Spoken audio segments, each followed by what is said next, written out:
देखिए जी, हजरत इमाम हुसैन रजी अल्लाह तआला अन्हो के चेहलम का मरकजी जुलूस इस वक्त बरामद हो चुका है।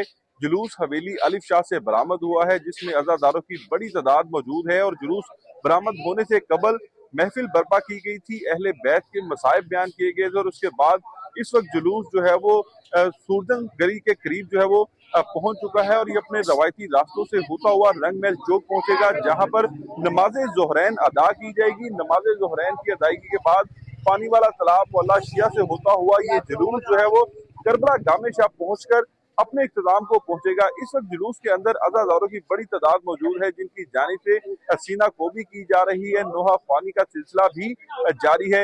इस मौका पर सिक्योरिटी के इंतहाई सख्त इंतजाम किए गए हैं। पुलिस की भारी नफरी जुलूस के रास्तों पर तैनात है। इसके अलावा वॉक थ्रू गेट यहाँ पर नस्ब किए गए हैं। और मुकम्मल जामा तलाशी के बाद जो अज़ादार जुलूस में शामिल होना चाहते हैं, इन्हें जुलूस में शामिल होने की इजाजत दी जा रही है। इसके अलावा मुख्तलिफ मुकामात पर सीसीटीवी कैमरे भी नस्ब किए गए हैं, ताकि जुलूस की मॉनिटरिंग इन सीसीटीवी कैमरों के जरिए से भी की जा सके। जी शुक्रिया नुमान लियाकत इन तफसीलात के लिए।